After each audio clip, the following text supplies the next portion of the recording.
Alright, hello everyone and welcome to this episode of The Noble Crumb.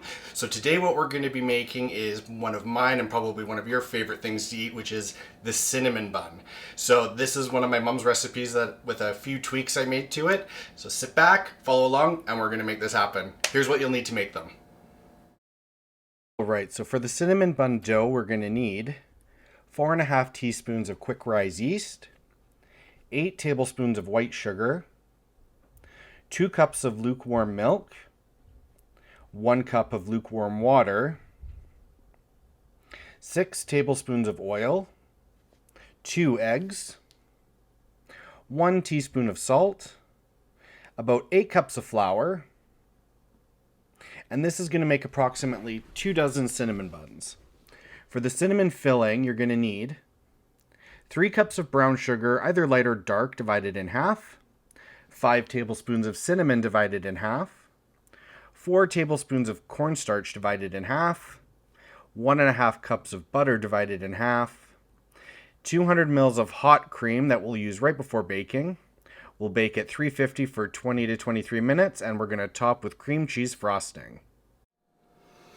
Alright, so I have my stand mixer here fitted with my dough hook. So what we're going to start with is we're going to add 2 cups of lukewarm milk. Now, if we're going to get super technical about this, lukewarm milk, you're looking at about between 98 to 105 degrees. It's super important not to have it too hot, otherwise you will kill the yeast. So next, we're going to add our yeast. So we've got 2 packages or 4.5 teaspoons of yeast. And we're just going to sprinkle that on top. And in order to activate the yeast as well, it needs food. So what we're going to do is we're going to add in our sugar. So I have 8 tablespoons of sugar here, and we're just going to sprinkle that in.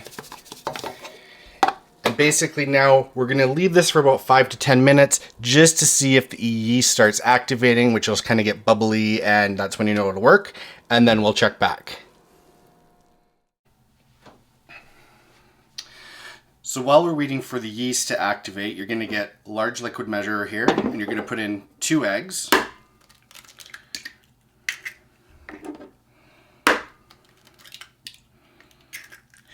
You're going to put in your 1 cup of water, 6 tablespoons of oil, right in there, and your 1 teaspoon of salt.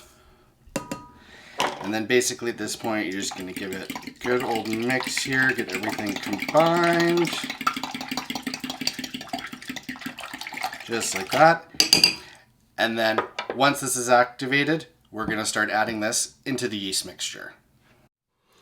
Alright, so it's been about 5 minutes already, and I can already see that there are some nice bubbles already starting. So I know that my yeast is active, it's ready to go, and we're going to start making the dough now. So to this, I'm going to add in my water, egg, and salt mixture to start.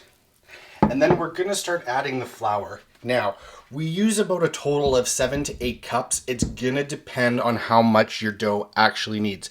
So to start off, we're going to add 4 cups just to start getting that dough to form. 1, 2, 3, and 4. This is just going to kind of get everything to come together in an evenly fashion. It'll make it easier for us to add in the rest of the flour as we go. So just going to raise this up and we're going to turn it on. Okay, so as far as making the dough and adding the flour, so the recipe calls for between 7 to 8 cups. Now that is really going to vary depending on a whole bunch of factors. Humidity, heat in your apartment, the measuring of the liquids, things like that. So what you do is you'll see we're going to start with 4 cups and then we're slowly going to start adding cup by cup till we get the proper consistency. I will show you what the consistency should look like. Basically, what you're wanting is a dough that still has tackiness to it, but isn't sticking really to your hands, to the bowl. You'll see what I'm doing. All right, so apparently my cord wasn't long enough to reach the plug-in, so we're gonna try that again. So after you add your 4 cups of flour in, then you're gonna turn it on, just till it's combined.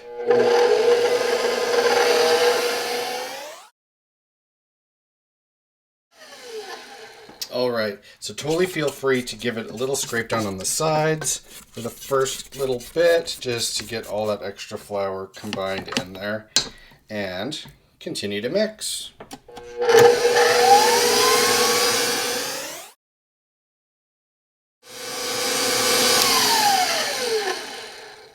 Okay, so you can see this has kind of gotten all combined, and we've got a nice kind of liquidy flour mixture. So we're going to start adding a cup of flour at a time until you get to the proper dough consistency, and I will explain what that should look like. So we're going to start with adding 1 more cup of flour, so that's going to be 5 cups. We're going to turn on and add it cup by cup until the dough is formed.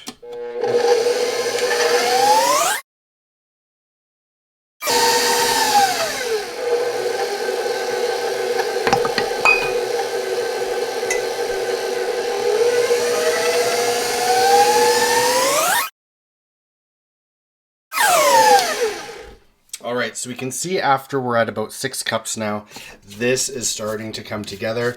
So it's really going to start forming into a ball after you add that 7th cup. And then the 8th cup, you got to kind of use your judgment to see where it's at. So we'll add in our 7th cup of flour here and let this go.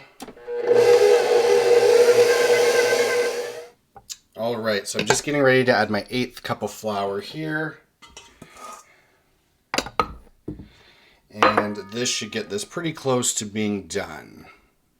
It's going to get pretty loud, so I'll show you what it looks like when this is combined. All right, so after my 8th cup of flour has been added, you can still see that it's still sticking to the side of the bowl. This is still too wet. We do, like I said earlier, want the dough to be tacky, but not sticky to the side of the bowl. So I am going to go ahead and add probably about another half a cup of flour or so, and let that go and see how it turns out after that. All right, so after that extra half a cup of flour I have, you can see here that the dough is still a little bit sticky, a little bit tacky. I'm probably going to add about 1/4 of a cup more, and that dough will be perfect. It's just still sticking a little bit to my hands. Okay, so I added that an extra 1/4 cup of flour, and now my dough is not sticking to the side of the bowl. And if I take out a piece here, it's just a little bit tacky to my fingers. Remember, like I said earlier, you can always add more flour, but you can't take it out. And a dough overall, typically I find if it's a little bit wetter, it's going to be better than being dry. So what we're going to do next is knead the dough, and this is going to vary. I'll explain a little bit about what you're going to look for when you know your dough is properly kneaded, because you don't want to overwork the dough and you don't want to underwork the dough. So I'm going to let this go now for about 5 minutes, and then I'll check it after that. Okay, next question usually is, when we're kneading the dough, how long do you need to knead it for? What does it look like? All those fun questions. So when you're kneading a dough, it's important because you want to really work up those glutens in the flour to give you the proper consistency. So usually this, I find, has to at least go for about 5 minutes. And what the things you'll start noticing as the dough changes is it's going to start getting nice and smooth. You're going to be able to see that it's all kind of pulled away from the sides of the bowl, so there's not going to be anything sticking to it, things like that. And there are a couple tests you can do. There'll be the poke test, and there's going to be the window pane test, and I will show you what those look like when we get to that point. All right, so here is my dough that I just took out of the mixing bowl. So a couple things you can look for. First off, it is really nice and smooth. Once it's been working and mixing for a while, you've worked up all that gluten in the flour, it looks so nice and smooth. The other thing you can test is the poke test.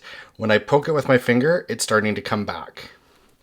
And one thing that most people know is the window pane test. So if you take your piece of dough and you start pulling it with your fingers, hopefully you guys can kind of see, you should start be able to get a nice window pane effect.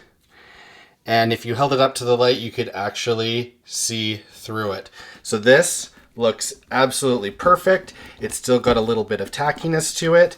Now what we're going to do next is I'm going to put this in a greased bowl, cover it with plastic wrap, and we're going to leave it for at least an hour, sometimes 2, just until it's doubled in size. It's going to depend on the heat in your place where you live, things like that. So just watch it, let it rise until it's doubled. All right, so it's been just over an hour, and if we take a look at our dough, it has puffed up huge. So we definitely got the double size, which we need. So now what I'm going to do is I'm going to divide this into 2 pieces because, again, this is a recipe that will give you 2 dozen. And I'm going to show you a couple different ways of making cinnamon buns. So I'm just going to divide this into half because each one will be about a dozen and you don't need to do it all at once. And then I'll show you how to roll this out and we'll make the cinnamon buns. Okay, so now it's time to decide what do you want your cinnamon rolls or cinnamon buns to look like. There are a few variations, so I'm going to try and attempt to show you 3 different ones today. I'll show you a classic one, I'm going to show you one that's a little bit more decorative, and then I'm going to make an attempt at doing something that I haven't done before, which is making the big cinnamon roll shaped cake. We'll see how that turns out. I'm not 100% sure. We'll go from there. But with this recipe, you make it, if you're going to go with the classic size buns, you'll get about 2 dozen around there, depending on when you roll it out and how that looks like. All right, so on our clean work surface here, we're going to sprinkle it with flour just to help prevent the dough from sticking to the surface.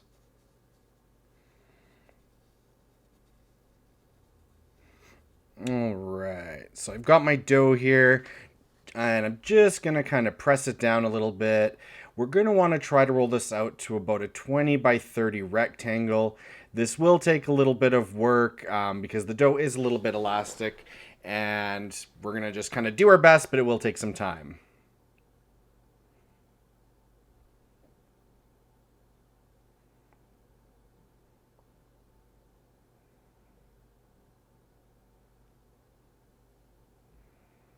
All right, I'm just going to trim the edges. I know it's not a perfect rectangle, but that is okay. It's not a problem.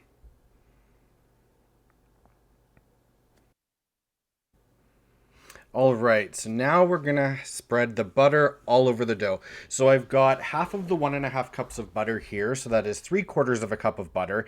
It's at room temperature, so it's super soft, super pliable. And we're going to spread this around the entire area of the dough, making sure you get it all the way to the edge.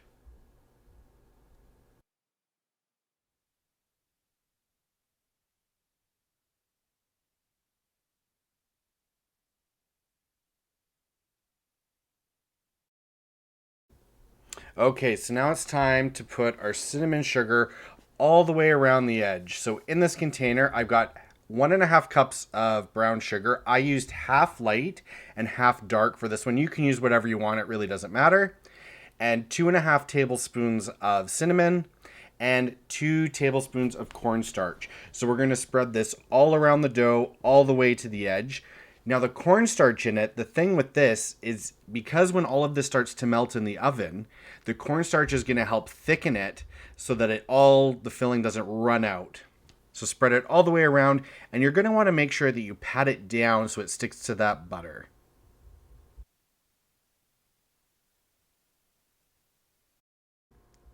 All right, so now that all the sugar has been spread around, it's patted down, it's sticking to it. So what we're gonna do now is we're gonna start rolling up the dough, and you're gonna wanna decide what kind of cinnamon buns you're gonna make. So I'm gonna show you a fancy version. So what I'm gonna do is just cut off a 2-inch strip here, and I'm gonna put that off to the side, and I will show you in a few minutes how to make this fancier version. But for now, we're gonna take the long end of the dough and we're gonna roll it up.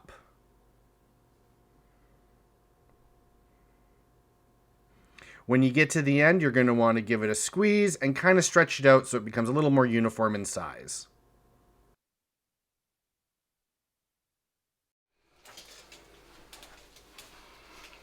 Okay, so now we're going to cut the cinnamon rolls. So you want this to be about this is probably going to be about 24 inches long. I want 12 cinnamon buns out of this one, so I'm going to cut them at about 2 inches lengthwise.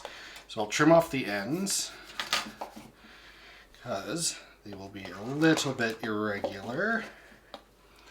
And then I'll just mark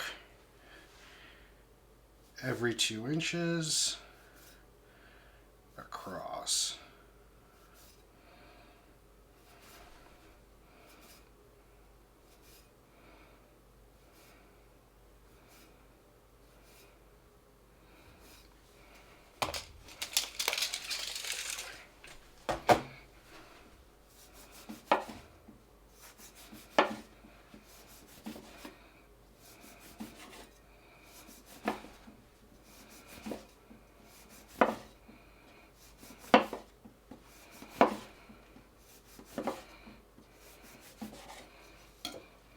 Done. Take your 9x16 pan, 9x13 I should say, and start placing in your cinnamon rolls 3x4.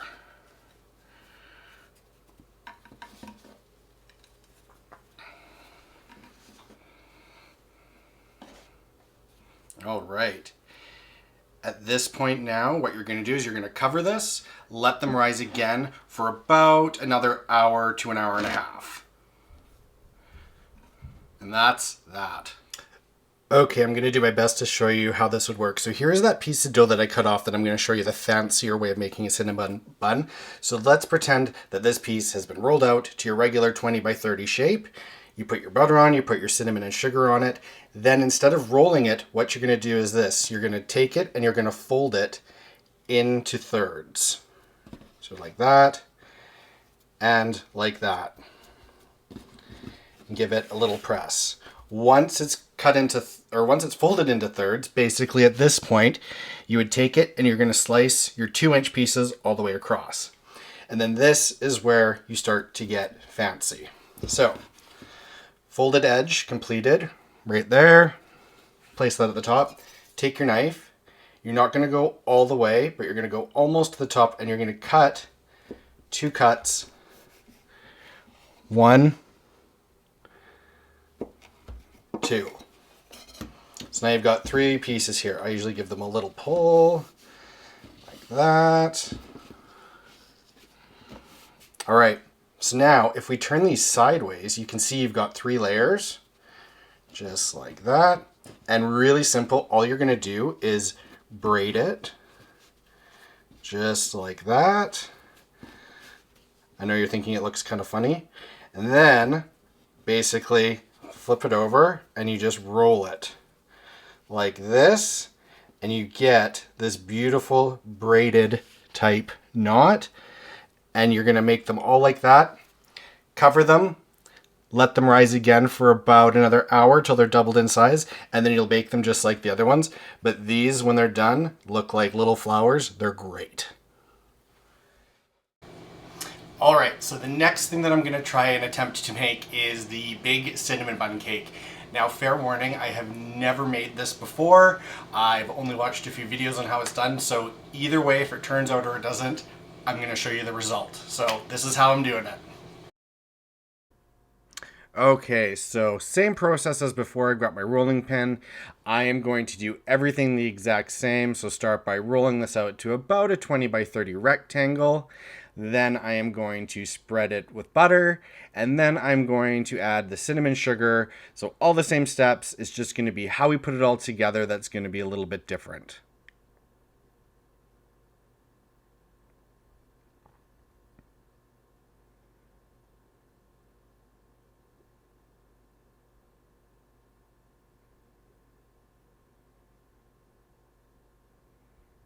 So now with my tape measure, what I'm going to do is measure out approximately 3-inch strips. This did take me a couple times to get right, so you will see me making a couple of different cuts, but you want about 3-inch strips.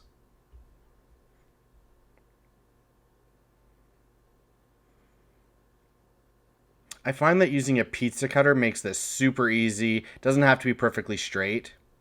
And then you're going to take your first strip and start rolling it up just like you would with any other cinnamon roll.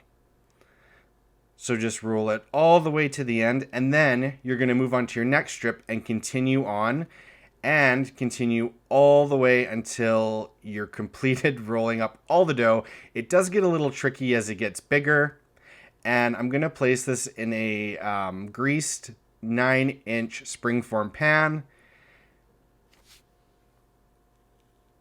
And then just like the other buns, I'm going to top it with all of this leftover cinnamon sugar that has kind of fallen around. And I'm going to cover it with plastic wrap for about an hour, hour and a half, till it has doubled its size and got nice and puffed up again.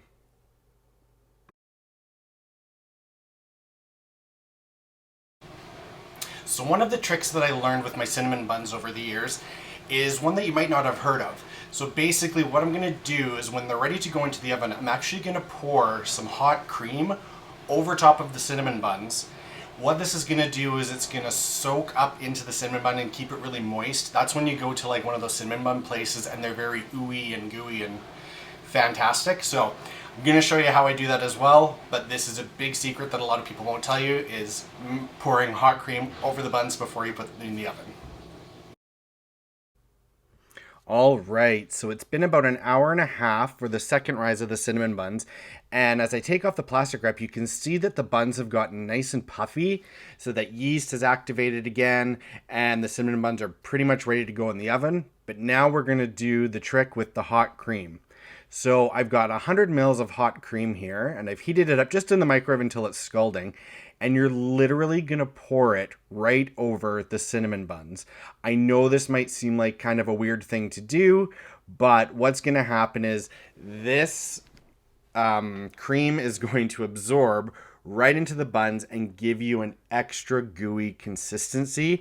And let me tell you, it is honestly one of the best tricks that I have found that makes these cinnamon buns out of this world. After we pour the hot cream on, we're going to stick it in the oven at 350 for about 20 minutes. Check them at 20. You don't want to overcook them, but generally, depending on your oven, 20 to 23 minutes.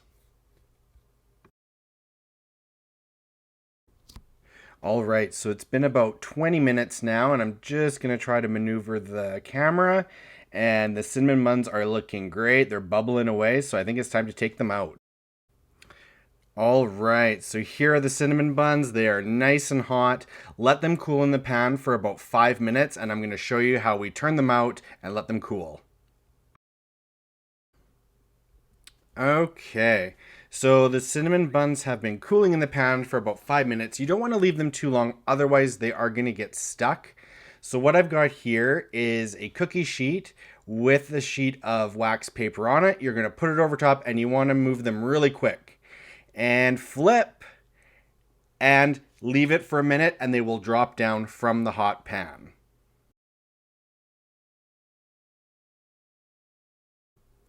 All right, so here is our fancy cinnamon bun in the knot form. They look beautiful. They're nice and soft. Definitely give this one a try if you're looking for something a little bit fancier. All right, so it's been about an hour and a half, and our large cinnamon bun cake has finished its second rise. Just like the other ones, you can see it's nice and puffy here. So just like the other ones, we're going to take 100 mils of hot cream, and we're going to pour it all over the top, giving it a chance to kind of seep in and go all the way through, because this one is a bit bigger than the other ones. And we're going to bake this in the oven for about 23 minutes. All right, so for my cream cheese frosting, here's what you're going to need. Half a cup of butter at room temperature, 1.5 blocks of cream cheese at room temperature, 1 teaspoon of vanilla, and enough icing sugar just to your taste. All right, so cream cheese frosting is so simple to make, and you're going to love this. So with my mixer fitted with the paddle attachment, we're going to add in my half a cup of room temperature butter. Then we're going to get our 1.5 blocks of room temperature cream cheese here. And you're going to start whipping it till it gets lots of air in it, and you're going to want to scrape down the sides of your bowl a couple times as we go before we start adding in the sugar.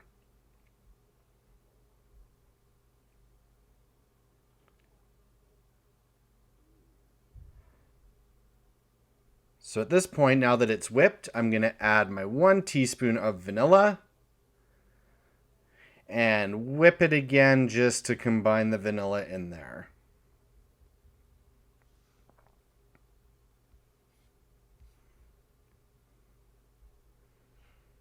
Now at this point, we're going to slowly start adding our sugar. So you want to add the sugar to taste at about a cup at a time. You don't want to turn it on and have the sugar fly everywhere. So add it in, let it mix and absorb. And as you go, you're going to want to taste it just to see what your sweetness level is like. I personally like mine a little bit less sweet because of all the sugar that's in the cinnamon bun. But again, everyone's taste is different. Whatever works for you, just try it as you go.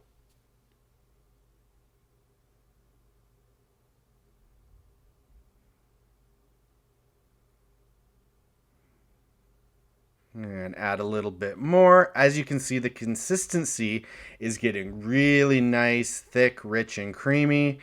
This stuff, you can really not put enough onto your cinnamon buns. Give it a quick taste. To me, this is almost there. It's still got a little bit of the tanginess of the cheese, but I'm going to add in a little bit more sugar just to get it to a better consistency.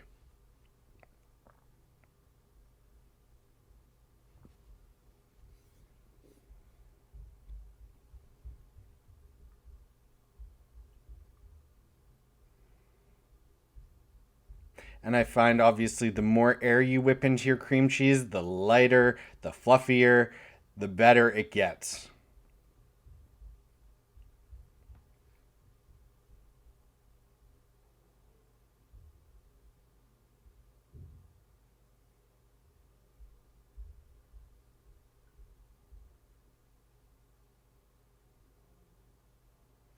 One final scrape down with a bowl to make sure that everything is in there. And give it one final mix. All right, so I'm going to drop the bowl down here, take off the beater, and let's see how this looks.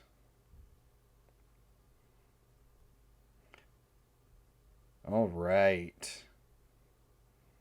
Wow, this stuff looks so good, so rich, so creamy. You guys are absolutely going to die when you try this. So let's start icing the cinnamon buns.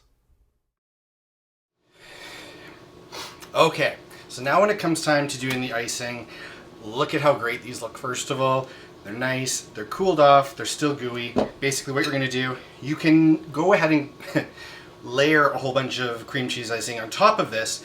But in order to make this a little bit neater, I'm actually just going to cut one of these guys out. Just like that, onto a plate. And I'm going to get some of my cream cheese icing here. And I'm not really going to be shy with it. So, big dollop right on top. Smooth it around, just like that. And don't skimp on the cream cheese icing. But that there is pretty much perfection. Okay, I'm not gonna lie, the big cinnamon bun cake, never done this before. I am so impressed with how this turned out. Let's take a look. Now, these are some of those moments where I'm actually very proud of myself. This thing turned out great. I used just my 9-inch springform pan. It looked a little weird and wonky when I was putting it in there. But after it got that hour of rising, baked up really nicely in the oven, this thing looks absolutely crazy. So I think for this, we're gonna treat it just like a cake, and I'm just gonna go to town on this thing. And load it with as much cream cheese icing as possible, because this thing is basically just a full-on cake. This one is still a little bit warm, which I did on purpose for this one because I kind of want it to sink into all the little cracks of the cake. And I can practically feel the diabetes coming on after this. But literally, that's it. You can slice it up into wedges just like a cake. I'm gonna highly recommend you guys try it because I'm very impressed with myself and I think it looks great. Alright, so that is how I make cinnamon buns. I really hope you guys enjoyed the recipe and get a chance to try them out. Let me know your experience, if you made like the big one or tried some of the different ways of decorating them. I look forward to hearing from all you guys. Please subscribe, comment, let me know anything. I'm looking forward to hearing from you. Thanks a lot. Have a good one.